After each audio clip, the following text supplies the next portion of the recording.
We certainly see it today in market prices and in everything that's happening. There are three, sometimes maybe we could stretch that to five, big things that are happening, and they are reflected in market prices, and the dynamics behind them and their change will be reflected in changes in market prices. And those three big ones are, first, that which is happening with money and credit. In other words, when you spend a lot more money than you earn, and the government does that, that means that a lot of money is printed and it moves its way through the system in a way that is reflected in market prices.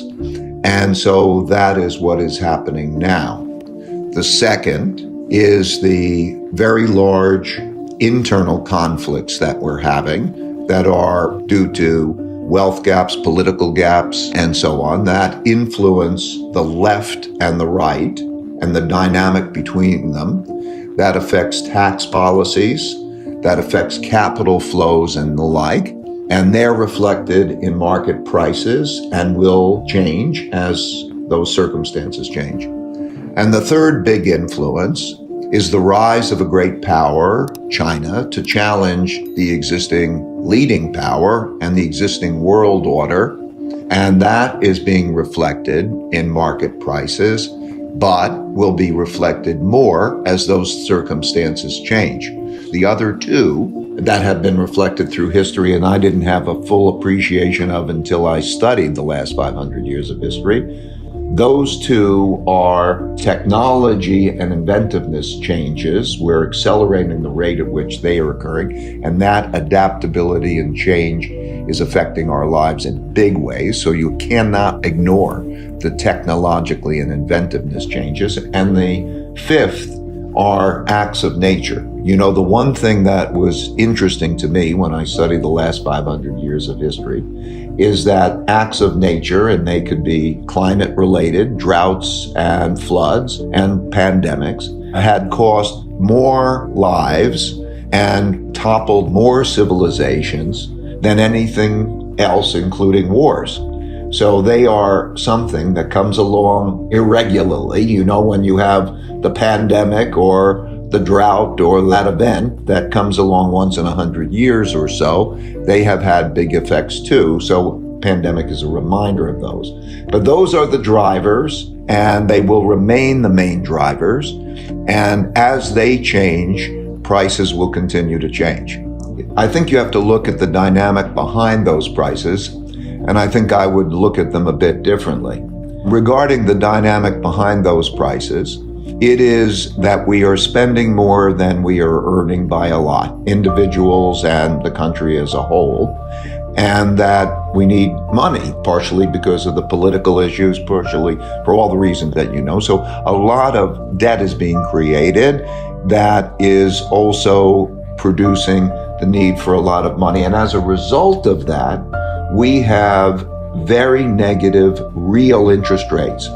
Real interest rates of short-term interest rates are significantly negative, and even bond yields, real bond yields, are over 100 basis points negative.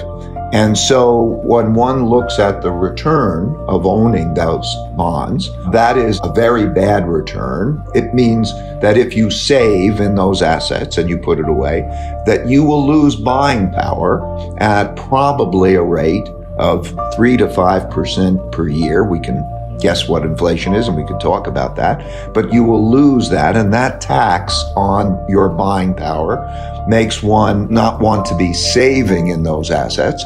It makes one want to borrow in those assets, and the availability of credit and that set of circumstances drives money into other assets, and those assets are investment assets as well as goods and services. And so what we see now is that stocks are not expensive, not very expensive, maybe a little bit more so than normal, relative to bonds, which are very expensive, but still not expensive in relation to cash. And so they are all having expected returns that are comparatively low, and we have an inflationary period. So it's very important to understand the paradigm that we're in. and how that dynamic works. And so as the inflation pressures become an issue and we have relatively, let's say, stronger growth, those things will start to change. And so the big question that the markets look at is how will that change? As a result, will the Federal Reserve and other central banks begin to tighten monetary policy? Because these things will change. And what will tax policies be and the like? And those things will affect market prices going forward. It's unsustainable. There's always, throughout history, a debtor and a creditor. And there's always, throughout history, the ability to create demand by creating debt and by creating money. And then there become clear preferences for doing one or the other. There are environments like the late 1970s when Federal Reserve Chairman Paul Volcker tightened money and wanted to make it good to save and bad to borrow and have credit. That set of circumstances was caused, and that action was caused by things that happened before it, high real interest rates and the like, and that produced the environment that we had, largely the disinflationary environment that followed. Similarly, the 1960s led to the 1970s. The 60s had too much debt creation due to war in Vietnam and what we call guns and butters policies that were spending more than we were earning. And that led to the necessity in 1971 for the President of the United States to acknowledge that they would no longer be able to pay the dollar claims in gold and to default on the gold claim and to devalue the exchange rate and to devalue the dollar, which led to the 1970s, inflation and so on. So there are always, all through history, the dynamic in which there are high real interest rates and it pays to be a saver for some times. And there are times when there are very, very low real interest rates and the need to create a lot of money and credit, and it pays to have assets, the opposite side of assets, positioned in the opposite way.